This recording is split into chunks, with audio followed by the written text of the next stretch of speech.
ನಮಸ್ಕಾರ. ಮುಖ್ಯಾಂಶಗಳು.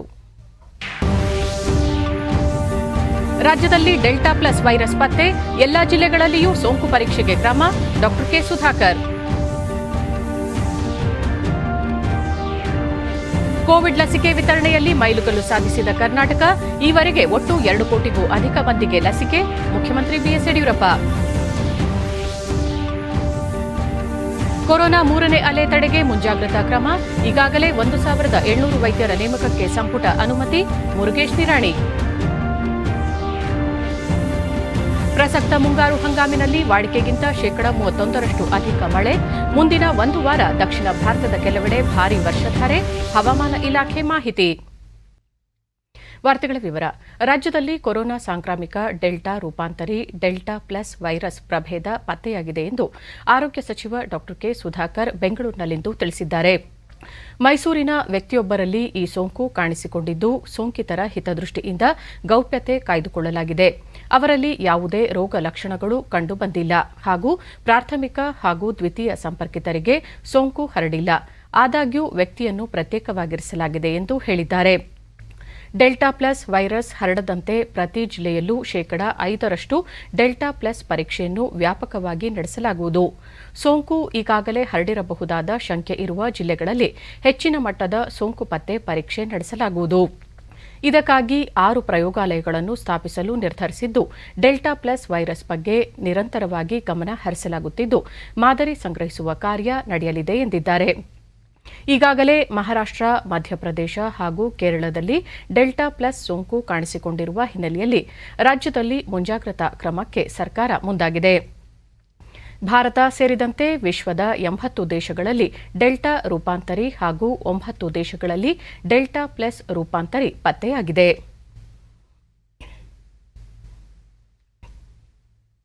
ಕೋವಿಡ್-19 ವಿರುದ್ಧದ ಲಸಿಕೆ ವಿತರಣೆಯಲ್ಲಿ ರಾಜ್ಯವು ಮತ್ತೊಂದು ಮೈಲಿಗಲ್ಲು ಸಾಧಿಸಿದೆ ಎಂದು ಮುಖ್ಯಮಂತ್ರಿ ಬಿಎಸ್ ಯಡಿಯೂರಪ್ಪ ತಿಳಿಸಿದ್ದಾರೆ. ಈ ಕುರಿತು ಟ್ವೀಟ್ ಮಾಡಿರುವ ಅವರು, ನಿನ್ನೆಯವರೆಗೆ 2 ಕೋಟಿಗೂ ಅಧಿಕ ಲಸಿಕೆ ನೀಡಲಾಗಿದೆ.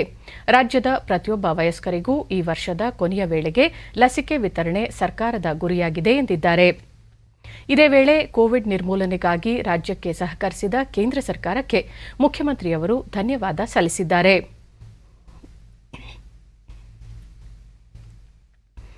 ಕೊರೋನಾ 3ನೇ ಅಲೆ ತಡೆಗೆ ಈಗಾಗಲೇ ಮುಂಜಾಗ್ರತಾ ಕ್ರಮ ಕೈಗೊಳ್ಳಲಾಗಿದೆ ಎಂದು ಗಣಿ ಮತ್ತು ಭೂವಿಜ್ಞಾನ ಖಾತೆ ಸಚಿವ ಮುರುಗೇಶ್ ನಿರಾಣಿ ಹೇಳಿದ್ದಾರೆ.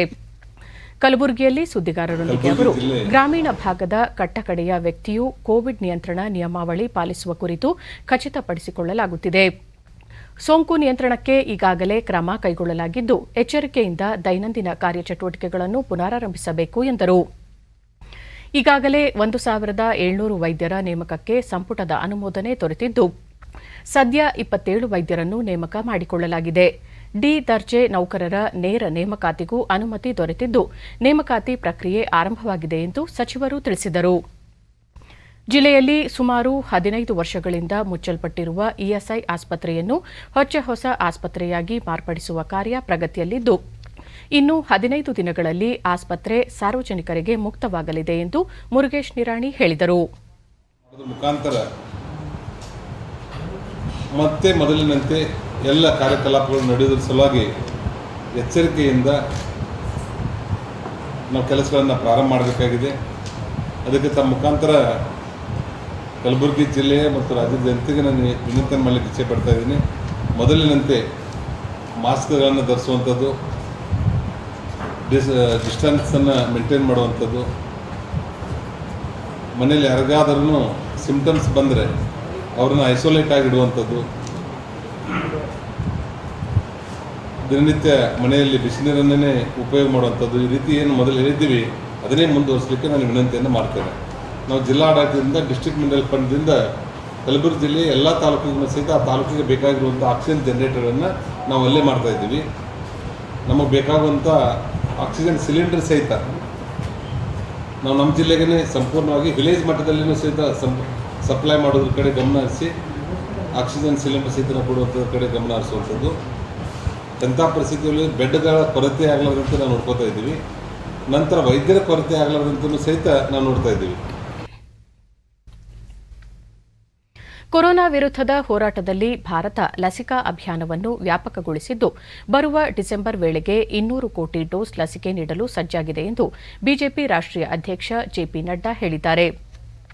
ಶ್ಯಾಮಾ ಪ್ರಸಾದ್ ಮುಖರ್ಜಿ ಅವರ ಬಲಿದಾನ ದಿನದ ಕಾರ್ಯಕ್ರಮದಲ್ಲಿ ಅವರು ಕೊರೋನಾ ಸಾಂಕ್ರಾಮಿಕ ಎಲ್ಲರಿಗೂ ಒಂದು ದೊಡ್ಡ ಸವಾಲಾಗಿದ್ದು ದೇಶ ಪ್ರಧಾನಿ ನರೇಂದ್ರ ಮೋದಿ ಅವರ ನೇತೃತ್ವದಲ್ಲಿ ಇದನ್ನು ನಿಗ್ರಹಿಸಲು ಸಾಧನೆ ಮಾಡುತ್ತಿದೆ. ಆದರೆ ಕೆಲವು ರಾಜಕೀಯ ಪಕ್ಷಗಳು ದೇಶಕ್ಕೆ ಬಾಧಕವಾಗಿವೆ ಎಂದು ಆರೋಪಿಸಿದರು. ಮೊದಲಿಗೆ ಲಾಕ್ಡೌನ್ ವಿಧಿಸಿದ ಕುರಿತು ಟೀಕಿಸಿದ ರಾಜಕೀಯ ಪಕ್ಷಗಳು ನಂತರ ಲಾಕ್ಡೌನ್ ತೆರವುಗೊಳಿಸಿದಾಗಲೂ ಟೀಕಿಸಿದವು.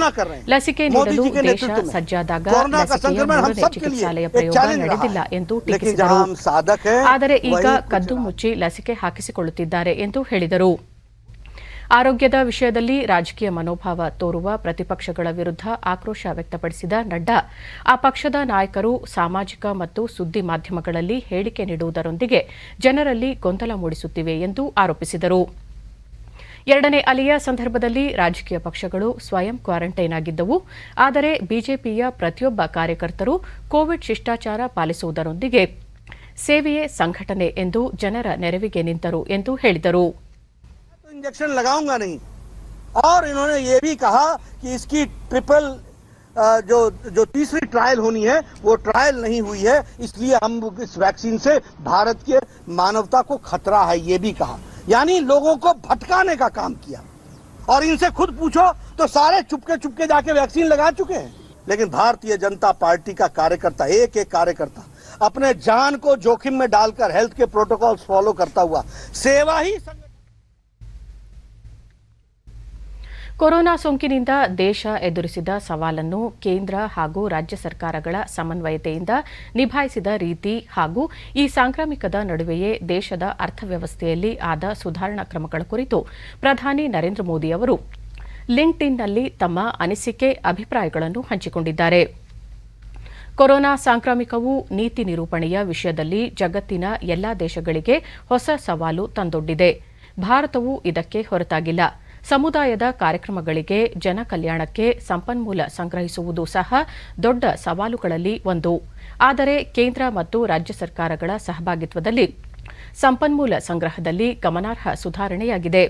2020-21ನೇ ಸಾಲಿನಲ್ಲಿ ರಾಜ್ಯಗಳು 1,06,000 ಕೋಟಿ ರೂಪಾಯಿ ಹೆಚ್ಚು ರಾಜಸ್ವ ಸಂಗ್ರಹಿಸಲು ಸಾಧ್ಯವಾಗಿದೆ.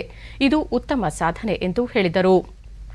ಒಂದು ದೇಶ ಒಂದು ಪಡಿತರ ವ್ಯವಸ್ಥೆ, ಸುಲಲಿತ ವ್ಯವಹಾರ, ರಾಜ್ಯಗಳಲ್ಲಿ ಆಸ್ತಿ ತೆರಿಗೆ ಹಾಗೂ ನೀರು ಮತ್ತು ಒಳಚರಂಡಿ ಶುಲ್ಕ ಸಂಗ್ರಹ, ರೈತರಿಗೆ ನೇರ ಹಣ ವರ್ಗಾವಣೆ ಮುಂತಾದ ಕಾರ್ಯಕ್ರಮಗಳನ್ನು ಯಶಸ್ವಿಯಾಗಿ ಜಾರಿಗೊಳಿಸಲಾಗಿದೆ.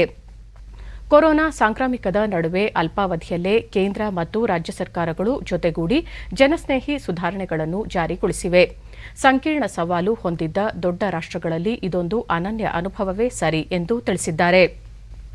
ಆತ್ಮನಿರ್ಭರ ಭಾರತ ಪ್ಯಾಕೇಜ್ ಭಾಗವಾಗಿ 2020-21ನೇ ಸಾಲಿಗೆ ರಾಜ್ಯ ಸರ್ಕಾರಗಳಿಗೆ ರಾಜ್ಯದ ಒಟ್ಟು ಆಂತರಿಕ ಉತ್ಪನ್ನ ಜಿಎಸ್ಡಿಪಿಯ 2% ಹೆಚ್ಚುವರಿ ಸಾಲ ಪಡೆಯಲು ಕಳೆದ ಮೇ ತಿಂಗಳಲ್ಲಿ ಅನುಮತಿ ನೀಡಲಾಗಿತ್ತು. ಈ ಪೈಕಿ 1% ಆರ್ಥಿಕ ಸುಧಾರಣೆಗೆ ಬಳಸಬೇಕು ಎಂದು ಷರತ್ತು ವಿಧಿಸಲಾಗಿತ್ತು. ಬಹುತೇಕ ರಾಜ್ಯಗಳು ಇದರ ಅನುಕೂಲ ಪಡೆದು ರಾಜ್ಯಗಳ ಆರ್ಥಿಕ ಪರಿಸ್ಥಿತಿಯನ್ನು ಉತ್ತಮಪಡಿಸಿಕೊಂಡಿವೆ ಎಂದು ಹೇಳಿದ್ದಾರೆ. ಕೊರೋನಾ ಸಾಂಕ್ರಾಮಿಕದ ಕಠಿಣ ಸಂದರ್ಭದಲ್ಲಿ ಸಾಮಾಜಿಕ ಸುಧಾರಣೆಗಳಿಗಾಗಿ ನೀತಿಗಳನ್ನು ರೂಪಿಸಲು ಮುಂದಾಳತ್ವ ವಹಿಸಿದ ಎಲ್ಲಾ ರಾಜ್ಯಗಳಿಗೂ ಅಭಿನಂದನೆ ಸಲ್ಲಿಸಿರುವ ಪ್ರಧಾನಿ ನರೇಂದ್ರ ಮೋದಿ 130 ಕೋಟಿ ಭಾರತೀಯರ ಪ್ರಗತಿಗಾಗಿ ಎಲ್ಲರೂ ಒಟ್ಟಾಗಿ ಕಾರ್ಯನಿರ್ವಹಿಸುವುದಾಗಿ ತಿಳಿಸಿದ್ದಾರೆ.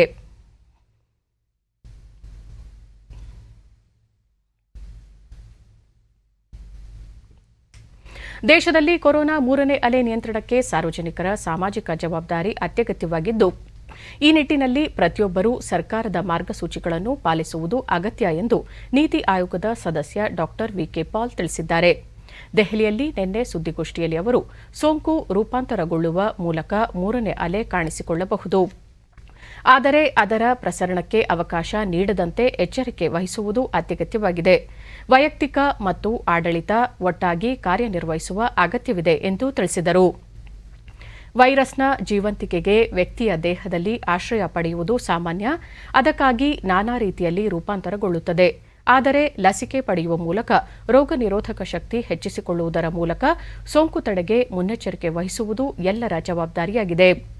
ಈ ಮೂಲಕ ಸೋಂಕು ಹರಡುವುದನ್ನು ತಡೆಗಟ್ಟಬಹುದಾಗಿದೆ ಎಂದರು. ದೇಶಾದ್ಯಂತ ಎರಡನೇ ಅಲೆಯ ತೀವ್ರತೆ ಕಡಿಮೆಯಾಗಿದ್ದು ಹಲವು ನಿರ್ಬಂಧಗಳನ್ನು ಸಡಿಲಗೊಳಿಸಲಾಗುತ್ತಿದೆ. ಹೀಗಾಗಿ ಸೋಂಕು ನಿಯಂತ್ರಣದ ಜವಾಬ್ದಾರಿ ಹೆಚ್ಚಾಗಿದೆ ಎಂದರು.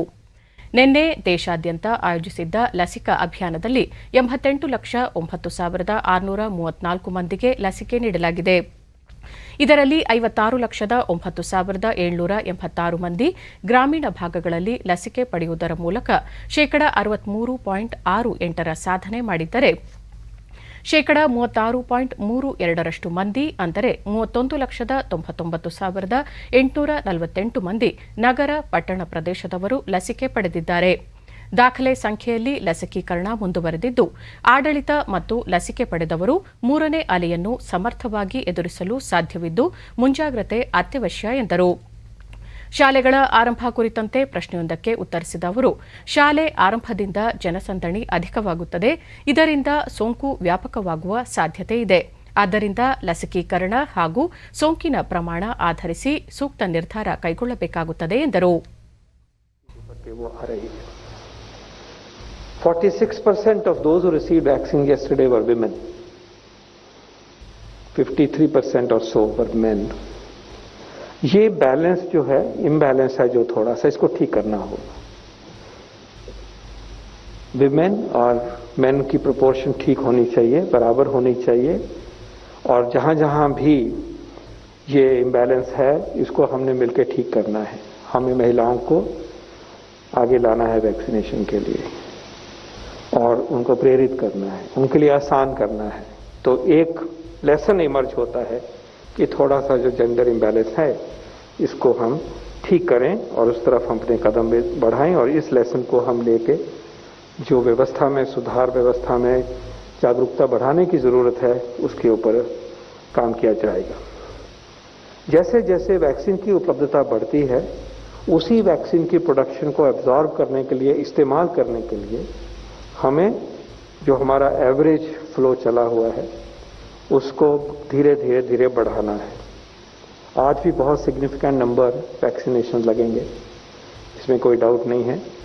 और जैसे ये मात्रा और बढ़ेगी और वो सारी पेरिफेरल एरियाज में ही पहुंचानी है तो कल की जो अचीवमेंट है वो हमारे सामने ये दर्शाती है कि वो सब संभव है. ಕೇಂದ್ರ ಆರೋಗ್ಯ ಸಚಿವಾಲಯದ ಕಾರ್ಯದರ್ಶಿ ರಾಜೇಶ್ ಭೂಷಣ್ ಡೆಲ್ಟಾ ಮತ್ತು ಡೆಲ್ಟಾ ಪ್ಲಸ್ ವೈರಸ್ ರೂಪಾಂತರಕ್ಕೆ ಸಂಬಂಧಿಸಿದಂತೆ ಕೇಂದ್ರ ಸರ್ಕಾರ ಅನ್ವೇಷಣೆ ಸೇರಿದಂತೆ ಹಲವು ಅಧ್ಯಯನಗಳನ್ನು ಕೈಗೊಂಡಿದೆ. ಡೆಲ್ಟಾ ರೂಪಾಂತರಕ್ಕೆ ಸಂಬಂಧಿಸಿದಂತೆ ಈಗಾಗಲೇ ಅಗತ್ಯ ಮುಂಜಾಗ್ರತಾ ಕ್ರಮಗಳನ್ನು ಕೈಗೊಳ್ಳಲಾಗುತ್ತಿದೆ. ಡೆಲ್ಟಾ ಪ್ಲಸ್ ರೂಪಾಂತರಿ ಕಂಡುಬಂದಿರುವ 3 ರಾಜ್ಯಗಳಿಗೆ ಸಲಹಾ ಟಿಪ್ಪಣಿ ಕಳುಹಿಸಿಕೊಡಲಾಗಿದ್ದು ಹೆಚ್ಚಿನ ಮಾಹಿತಿ ನಿರೀಕ್ಷಿಸಲಾಗಿದೆ ಎಂದು ಮಾಹಿತಿ ನೀಡಿದರು. के बीच में 103 जिले ऐसे थे जहां पॉजिटिविटी की दर 5% से कम थी. फिर ये बढ़कर 290 जिले हो गए 21 मई से 27 मई के बीच में और अभी 15 से 21 जून के बीच में ये 553 जिले हो गए हैं. तो इस स्थिति में आगे जाते हुए हमें क्या विचार में रखना चाहिए? आगे जाते हुए एक 5 स्तंभों पर आधारित अप्रोच को फॉलो करना बहुत आवश्यक है. एक कि हम सब कोविड एप्रोप्रिएट बिहेवियर का पालन करें, मास्क पहने, हाथ धोएं पानी और साबुन से या सैनिटाइजर से. ರಾಜ್ಯದಲ್ಲಿ ಲಾಕ್ಡೌನ್ ಸಡಿಲಿಕೆಯಾಗಿದ್ದರೂ ಕೋವಿಡ್ ಸೋಂಕಿನ ಬಗ್ಗೆ ನಿರ್ಲಕ್ಷ್ಯ ಬೇಡ ಎಂದು ಉಪಮುಖ್ಯಮಂತ್ರಿ ಬೆಳಗಾವಿ ಜಿಲ್ಲಾ ಉಸ್ತುವಾರಿ ಸಚಿವ ಗೋವಿಂದ ಕಾರಜೋಳ ಹೇಳಿದ್ದಾರೆ. ಬೆಳಗಾವಿಯಲ್ಲಿ ನಿನ್ನೆ ಸುದ್ದಿಗಾರರೊಂದಿಗೆ ಅವರು ಕೊರೋನಾ ಸೋಂಕಿನ ಬಗ್ಗೆ ನಿರ್ಲಕ್ಷ್ಯ ಧೋರಣೆ ತಳೆಯದೆ ಮುಂಜಾಗ್ರತಾ ಕ್ರಮ ವಹಿಸಲಾಗಿದೆ. ಲಾಕ್ಡೌನ್ ನಿಯಮ ಸಡಿಲಗೊಂಡರೂ ನಿಯಮ ಪಾಲನೆಗೆ ಕಟ್ಟುನಿಟ್ಟಿನ ಕ್ರಮ ಕೈಗೊಳ್ಳಲಾಗಿದೆ.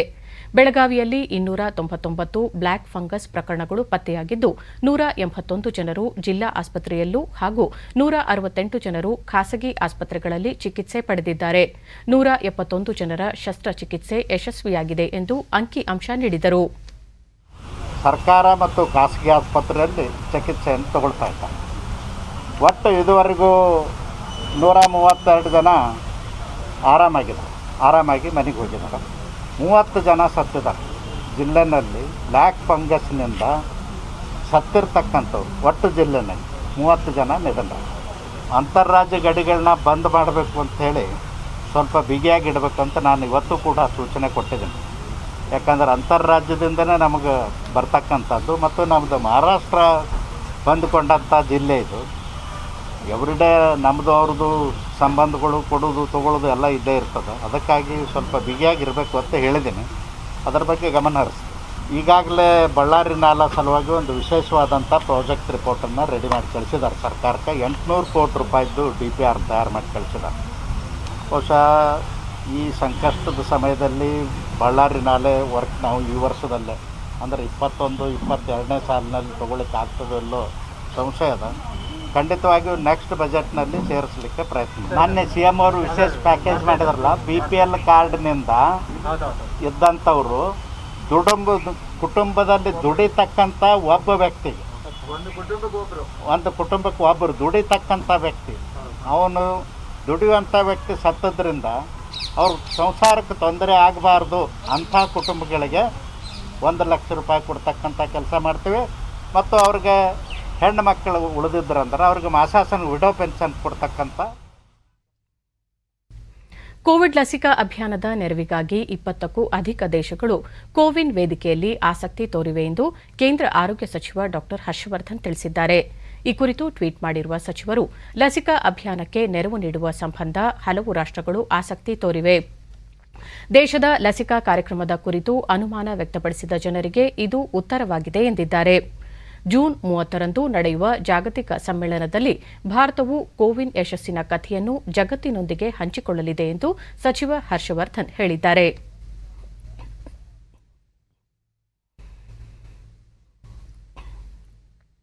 ದೇಶದಲ್ಲಿ ಕಳೆದ 24 ಗಂಟೆಗಳಲ್ಲಿ 50,848 ಹೊಸ ಕೊರೋನಾ ಸೋಂಕು ಪ್ರಕರಣಗಳು ದಾಖಲಾಗಿದೆ.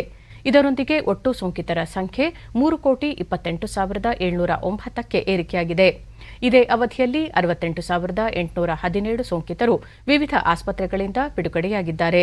ಇದರೊಂದಿಗೆ ಒಟ್ಟಾರೆ ಗುಣಮುಖರಾದವರ ಸಂಖ್ಯೆ 2,89,94,855ಕ್ಕೆ ಹೆಚ್ಚಳವಾಗಿದೆ. ಚೇತರಿಕೆಯ ಪ್ರಮಾಣ 96.56ಕ್ಕೆ ಏರಿಕೆಯಾಗಿದೆ. ಒಟ್ಟು 6,43,194 ಸಕ್ರಿಯ ಪ್ರಕರಣಗಳಿವೆ. ಈ ಪ್ರಮಾಣ 2.14ರಷ್ಟಿದೆ. 1,358 ಸೋಂಕಿತರು ಮೃತಪಟ್ಟಿದ್ದು, ಈವರೆಗೆ ಒಟ್ಟು 3,90,660 ಮಂದಿ ಸಾವಿಗೀಡಾಗಿದ್ದಾರೆ. ಇದು 1.30ರಷ್ಟಿದೆ.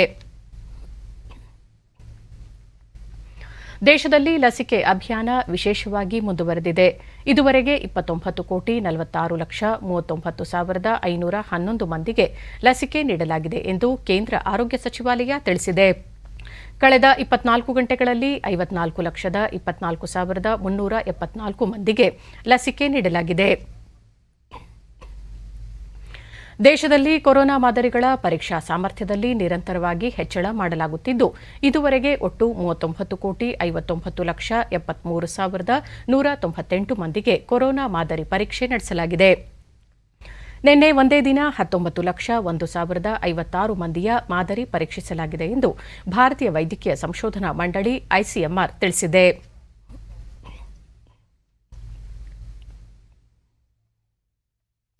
ವಿಜಯನಗರ ಜಿಲ್ಲೆಯ ಮಲಪನಗುಡಿ ಗ್ರಾಮದಲ್ಲಿ ಸ್ವಚ್ಛ ಭಾರತ ಯೋಜನೆಯಡಿ ಘನತ್ಯಾಜ್ಯ ನಿರ್ವಹಣಾ ಘಟಕವನ್ನು ಸ್ತ್ರೀ ಶಕ್ತಿ ಸಂಘದ ಮಹಿಳೆಯರೇ ನಿರ್ವಹಿಸುತ್ತಿದ್ದಾರೆ.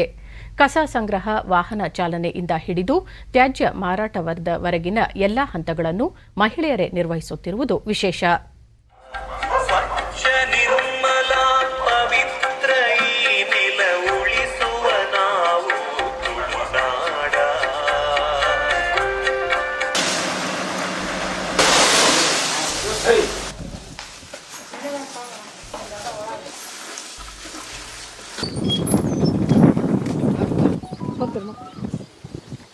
ಸ್ವಚ್ಛ ಭಾರತದಿಂದ ಕಸ ವಾಹನ ಹಾಕತಿ.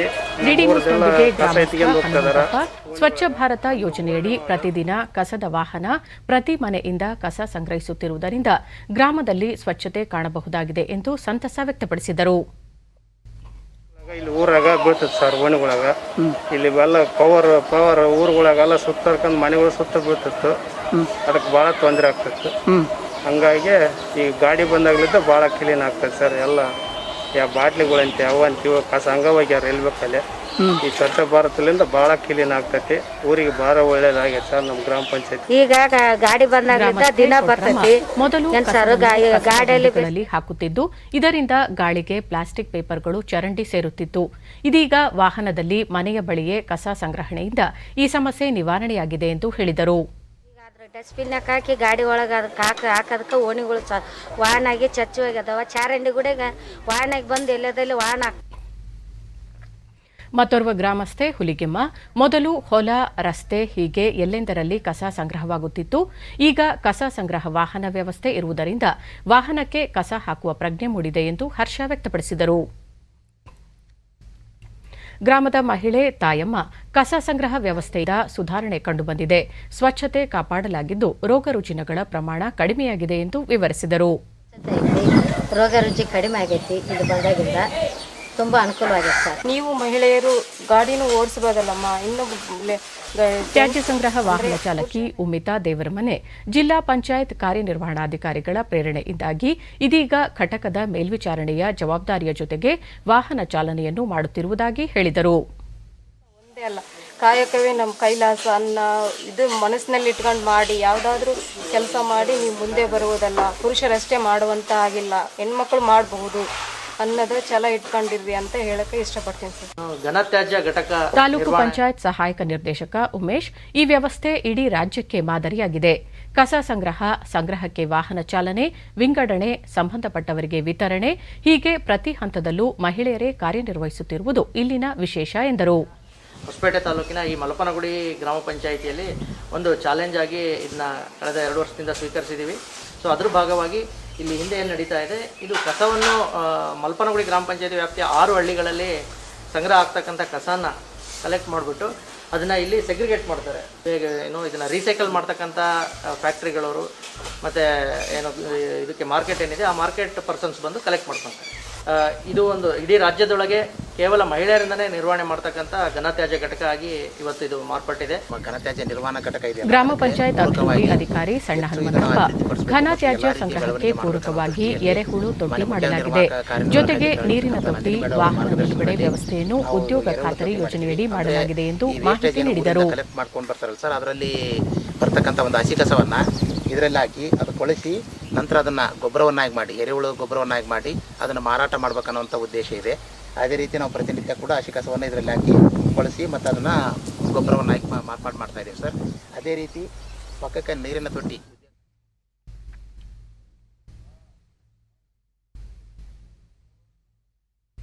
ಜೈವಿಕ ಉತ್ಪನ್ನಗಳನ್ನು ರಸಗೊಬ್ಬರ ನಿಯಂತ್ರಣ ಆದೇಶ ಎಫ್ಸಿಒ ವ್ಯಾಪ್ತಿಗೆ ಒಳಪಡಿಸಿ ಇತ್ತೀಚೆಗೆ ಕೇಂದ್ರ ಸರ್ಕಾರ ಆದೇಶ ಹೊರಡಿಸಿದ ಹಿನ್ನೆಲೆಯಲ್ಲಿ ಅವುಗಳ ಗುಣಮಟ್ಟ ಪರೀಕ್ಷೆ ಹಾಗೂ ರಸಗೊಬ್ಬರ ಲಭ್ಯತೆ ಪರಿಶೀಲನೆ ಸಂಬಂಧ ಕೃಷಿ ಇಲಾಖೆ ಅಧಿಕಾರಿಗಳು ಚಿತ್ರದುರ್ಗದಲ್ಲಿ ರಸಗೊಬ್ಬರ ಮಳಿಗೆಗಳ ಮೇಲೆ ದಾಳಿ ನಡೆಸಿ ತಪಾಸಣೆ ನಡೆಸಿದ್ದಾರೆ.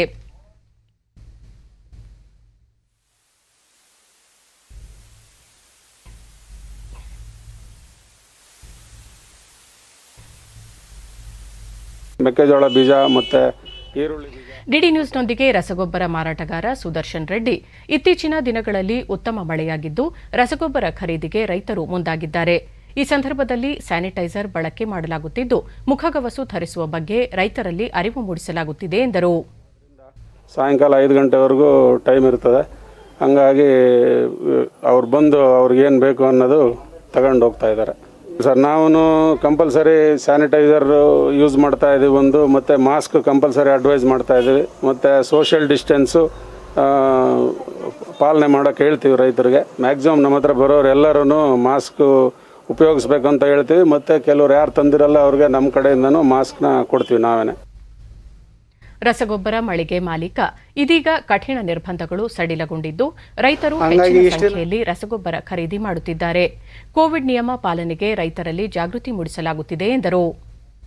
ರೈತರು ಬರ್ತಾ ಇದ್ದಾರೆ, ಪ್ರತಿಯೊಬ್ಬ ರೈತರನ್ನು ತೊಗೊಂಡೋಗ್ತಿದ್ದಾರೆ. ಚೆನ್ನಾಗಿದೆ ಬಿಸ್ನೆಸ್, ಕಂಪ್ಲೀಟ್ ಮಾಡ್ತಾ ಇದ್ದೀವಿ. ಪ್ರತಿಯೊಬ್ಬ ರೈತರಿಗೂ ಮಾಸ್ಕ್ ಇದು ಮಾಡಿರಿ ಅಂತ ಹೇಳ್ಬಿಟ್ಟು ನಾವು ಸಜೆಷನ್ ಕೊಡ್ತಾ ಇದ್ವಿ, ಮತ್ತು ಸ್ಯಾನಿಟೈಸರು ಮಾಸ್ಕು ಎಲ್ಲ ಇದು ಮಾಡ್ತಾ ಇದ್ವಿ. ಇಲಾಖೆ ಉಪನಿರ್ದೇಶಕ ಹುಲಿರಾಜ್, ನೋಂದಾಯಿತವಲ್ಲದ ಉತ್ಪನ್ನಗಳನ್ನು ಗುಣಮಟ್ಟ ಪರೀಕ್ಷೆಗೆ ಒಳಪಡಿಸಲಾಗುತ್ತದೆ. ಒಂದು ವೇಳೆ ಗುಣಮಟ್ಟ ಕಳಪೆಯಾಗಿದ್ದರೆ ಸಂಬಂಧಪಟ್ಟವರ ವಿರುದ್ಧ ಸೂಕ್ತ ಕಾನೂನು ಕ್ರಮ ಕೈಗೊಳ್ಳಲಾಗುವುದು ಎಂದರು. ಸೀವೀಡ್ ಎಕ್ಸ್ಟ್ರಾಕ್ಟ್ಸು, ಈ ಆರ್ಗ್ಯಾನಿಕ್ ಫರ್ಟಿಲೈಸರ್ ಅಂತೇಳಿ ಏನು ರೈತರಿಗೆ ಕೊಡ್ತಾ ಇದ್ದಾರೆ, ಅದನ್ನು ನಾವು ತಪಾಸಣೆ ಮಾಡ್ತಾಯಿದ್ದೀವಿ. ಕೆಲವೊಂದು ಅಂಗಡಿಗಳಲ್ಲಿ ಅದು ಕಂಡು ಬಂದಿದೆ. ಅದರ ಕ್ವಾಲಿಟಿ ಎನ್ಶೂರ್ ಮಾಡೋ ಸಲುವಾಗಿ ನಾವು ಅದನ್ನು ಸ್ಯಾಂಪಲ್ಸು ಡ್ರಾ ಮಾಡಿದ್ದೀವಿ. ಈ ಮೊದಲು ಅದು ಫರ್ಟಿಲೈಸರ್ ಕಂಟ್ರೋಲ್ ಆರ್ಡರ್ ಕೆಳಗಡೆ ಇರಲಿಲ್ಲ. ಈಗ ಫೆಬ್ರವರಿ 27ನೇ ತಾರೀಕಿಂದ ಈ ಕಡೆಗೆ ಒಂದು ಗೆಜೆಟ್ ನೋಟಿಫಿಕೇಷನ್ ಆಗಿದೆ ಸೆಂಟ್ರಲ್ ಗೌರ್ಮೆಂಟು. ಅದರಲ್ಲಿ ಎಲ್ಲ ಬಯೋ ಪ್ರಾಡಕ್ಟ್ಸು, ಸೀವೀಡ್ ಎಕ್ಸ್ಟ್ರಾಕ್ಟ್ಸ್ ಇರ್ಬೋದು, ಪ್ಲಾಂಟ್ ಎಕ್ಸ್ಟ್ರಾಕ್ಟ್ಸ್ ಇರ್ಬೋದು, ಆರ್ಗ್ಯಾನಿಕ್ ಫರ್ಟಿಲೈಸರ್ಸ್ ಇರ್ಬೋದು, ಎಲ್ಲನೂ ಫರ್ಟಿಲೈಸರ್ ಕಂಟ್ರೋಲ್ ಆರ್ಡರ್ ಕೆಳಗಡೆ ತಂದಿದ್ದಾರೆ.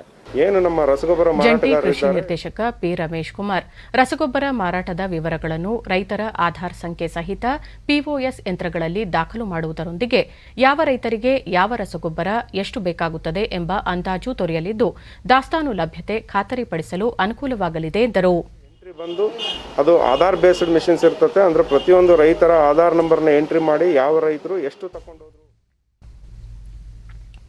ಸಿಬಿಎಸ್ಇ ಮತ್ತು ಐಸಿಎಸ್ಇ 12ನೇ ತರಗತಿ ವಿದ್ಯಾರ್ಥಿಗಳ ಮೌಲ್ಯಮಾಪನ ನೀತಿಯಲ್ಲಿ ಮಧ್ಯಪ್ರವೇಶಿಸಲು ಸುಪ್ರೀಂಕೋರ್ಟ್ ಇಂದು ನಿರಾಕರಿಸಿದ್ದು, ಕೋವಿಡ್ ಹಿನ್ನೆಲೆಯಲ್ಲಿ ಪರೀಕ್ಷೆಗಳನ್ನು ರದ್ದುಪಡಿಸಿದ್ದನ್ನು ಪ್ರಶ್ನಿಸಿ ಸಲ್ಲಿಸಲಾಗಿದ್ದ ಮನವಿಗಳನ್ನು ವಜಾ ಮಾಡಿದೆ. ಸರ್ಕಾರ ಮತ್ತು ಶಿಕ್ಷಣ ಮಂಡಳಿಯ ಈ ನಿರ್ಧಾರ ವಿದ್ಯಾರ್ಥಿಗಳ ಸುರಕ್ಷತೆ ಮತ್ತು 20 ಲಕ್ಷಕ್ಕೂ ಅಧಿಕ ಪರೀಕ್ಷಾರ್ಥಿಗಳ ಕಲ್ಯಾಣ ಆಧರಿಸಿದೆ ಎಂದು ನ್ಯಾಯಾಲಯ ಅಭಿಪ್ರಾಯಪಟ್ಟಿದೆ. ಈ ಮಧ್ಯೆ ಸರ್ಕಾರದ ಪರವಾಗಿ ಅಟಾರ್ನಿ ಜನರಲ್ ಅವರು ಆಗಸ್ಟ್ 15ರಿಂದ ಸೆಪ್ಟೆಂಬರ್ 15ರೊಳಗೆ ಭೌತಿಕ ಪರೀಕ್ಷೆಗಳು ನಡೆಯಲಿದ್ದು, ಇಚ್ಛಿಸುವ ವಿದ್ಯಾರ್ಥಿಗಳಿಗೆ ಈ ಅವಕಾಶವೂ ಇರಲಿದೆ ಎಂದು ನ್ಯಾಯಾಲಯಕ್ಕೆ ತಿಳಿಸಿದರು.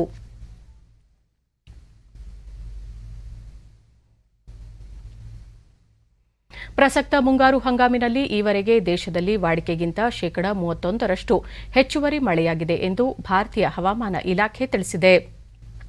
ಕಳೆದ 21ರವರೆಗೆ ದೇಶದಲ್ಲಿ ವಾಡಿಕೆಯ 10.5 ಸೆಂಟಿಮೀಟರ್ ಮಳೆಗೆ ಬದಲಾಗಿ 13.78 ಸೆಂಟಿಮೀಟರ್ ಮಳೆಯಾಗಿದೆ ಎಂದು ಹವಾಮಾನ ಇಲಾಖೆ ತಿಳಿಸಿದೆ. ಆದಾಗ್ಯೂ ದೆಹಲಿ, ರಾಜಸ್ಥಾನ, ಹರಿಯಾಣ ಮತ್ತು ಪಂಜಾಬ್ನ ಕೆಲವು ಭಾಗಗಳಲ್ಲಿ ಮತ್ತು ದೇಶದ ಉಳಿದ ಪ್ರದೇಶಗಳಲ್ಲಿ ಮುಂದಿನ 7 ದಿನಗಳಲ್ಲಿ ಮುಂಗಾರು ಮುಂದುವರಿಯುವ ಸಾಧ್ಯತೆಯಿದೆ ಎಂದು ತಿಳಿಸಿದೆ. ಹವಾಮಾನ ಇಲಾಖೆಯ ಮಾಹಿತಿಯಂತೆ ಪಶ್ಚಿಮದ ವೈಪರೀತ್ಯಗಳಿಂದಾಗಿ ಮುಂದಿನ 5 ದಿನಗಳ ಕಾಲ ಪಶ್ಚಿಮ ಹಿಮಾಲಯ ಮತ್ತು ಸುತ್ತಮುತ್ತಲ ಪ್ರದೇಶಗಳಲ್ಲಿ ಭಾರೀ ಮಳೆಯಾಗುವ ನಿರೀಕ್ಷೆಯಿದೆ. ಒಡಿಶಾ, ಪಶ್ಚಿಮ ಬಂಗಾಳ, ಸಿಕ್ಕಿಂ, ಜಾರ್ಖಂಡ್, ಛತ್ತೀಸ್ಗಢ ಮತ್ತು ಬಿಹಾರದಲ್ಲಿ ಸಹ ಮುಂದಿನ 5 ದಿನಗಳ ಕಾಲ ಭಾರೀ ಮಳೆ ಬೀಳುವ ಸಂಭವವಿದೆ ಎಂದು ಹವಾಮಾನ ಇಲಾಖೆ ತಿಳಿಸಿದೆ. ಇದರೊಂದಿಗೆ ಮುಂದಿನ 7 ದಿನಗಳ ಕಾಲ ದಕ್ಷಿಣ ಭಾರತದ ಹಲವು ಪ್ರದೇಶಗಳಲ್ಲೂ ಸಹ ಭಾರೀ ಮಳೆ ಆಗುವ ನಿರೀಕ್ಷೆಯಿದೆ. ಸೆನ್ಸೆಕ್ಸ್ ಮುಂಬೈ ಷೇರು ಮಾರುಕಟ್ಟೆಯಲ್ಲಿಂದು ಆರಂಭಿಕ ವಹಿವಾಟಿನಲ್ಲಿ ಷೇರು ಸಂವೇದಿ ಸೂಚ್ಯಂಕ ಸೆನ್ಸೆಕ್ಸ್ 145 ಅಂಕಗಳ ಏರಿಕೆಯೊಂದಿಗೆ 52,734ರಲ್ಲಿ ವಹಿವಾಟು ಆರಂಭಿಸಿದೆ. ರಾಷ್ಟ್ರೀಯ ಸಂವೇದಿ ಸೂಚ್ಯಂಕ ನಿಫ್ಟಿ ಸಹ 50 ಅಂಕಗಳ ಏರಿಕೆಯೊಂದಿಗೆ 15,822ರಲ್ಲಿತ್ತು. ಕೊನೆಯಲ್ಲಿ ಮತ್ತೊಮ್ಮೆ ಮುಖ್ಯಾಂಶಗಳು. ರಾಜ್ಯದಲ್ಲಿ ಡೆಲ್ಟಾ ಪ್ಲಸ್ ವೈರಸ್ ಪತ್ತೆ, ಎಲ್ಲಾ ಜಿಲ್ಲೆಗಳಲ್ಲಿಯೂ ಸೋಂಕು ಪರೀಕ್ಷೆಗೆ ಕ್ರಮ. ಡಾ ಕೆ ಸುಧಾಕರ್.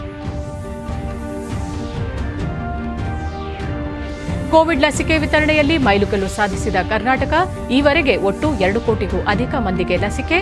ಮುಖ್ಯಮಂತ್ರಿ ಬಿಎಸ್ ಯಡಿಯೂರಪ್ಪ. ಕೊರೋನಾ 3ನೇ ಅಲೆ ತಡೆಗೆ ಮುಂಜಾಗ್ರತಾ ಕ್ರಮ, ಈಗಾಗಲೇ 1,700 ವೈದ್ಯರ ನೇಮಕಕ್ಕೆ ಸಂಪುಟ ಅನುಮತಿ. ಮುರುಗೇಶ್ ನಿರಾಣಿ. ಪ್ರಸಕ್ತ ಮುಂಗಾರು ಹಂಗಾಮಿನಲ್ಲಿ ವಾಡಿಕೆಗಿಂತ 31% ಅಧಿಕ ಮಳೆ, ಮುಂದಿನ 1 ವಾರ ದಕ್ಷಿಣ ಭಾರತದ ಕೆಲವೆಡೆ ಭಾರೀ ವರ್ಷಧಾರೆ. ಹವಾಮಾನ ಇಲಾಖೆ ಮಾಹಿತಿ. ನಮ್ಮ ವಾರ್ತಾ ಪ್ರಸಾರವನ್ನು ನೀವು ಡಿಡಿ ಚಂದನ ನ್ಯೂಸ್ ಯೂಟ್ಯೂಬ್ ಚಾನೆಲ್ನಲ್ಲೂ ವೀಕ್ಷಿಸಬಹುದು. ವೀಕ್ಷಕರೇ, ಈಗ ನಾನು ಸ್ಟುಡಿಯೋದಿಂದ ತೆರಳುತ್ತಿರುವ ಕಾರಣ ಮಾಸ್ಕ್ ಧರಿಸುತ್ತಿದ್ದೇನೆ. ನೀವು ಸಹ ಮನೆಯಿಂದ ಹೊರಹೋಗುವ ಮುನ್ನ ಸರಿಯಾದ ಕ್ರಮದಲ್ಲಿ ತಪ್ಪದೇ ಮಾಸ್ಕ್ ಧರಿಸಿ. ವ್ಯಕ್ತಿಗತ ಅಂತರ ಕಾಪಾಡಿಕೊಳ್ಳುವುದರೊಂದಿಗೆ ನೀವು ಸುರಕ್ಷಿತವಾಗಿರಿ, ನಿಮ್ಮವರನ್ನು ಸುರಕ್ಷಿತವಾಗಿರಿಸಿ. ನೈರ್ಮಲ್ಯಕ್ಕೆ ಆದ್ಯತೆ ನೀಡುವುದರ ಜೊತೆಗೆ ಸೋಂಕು ತಡೆಗೆ ಕೋವಿಡ್-19 ಲಸಿಕೆ ಪಡೆಯುವುದು ಅಗತ್ಯ. ನಮ್ಮ ಮುಂದಿನ ವಾರ್ತಾ ಪ್ರಸಾರ ಸಂಜೆ 4:30 ನಮಸ್ಕಾರ.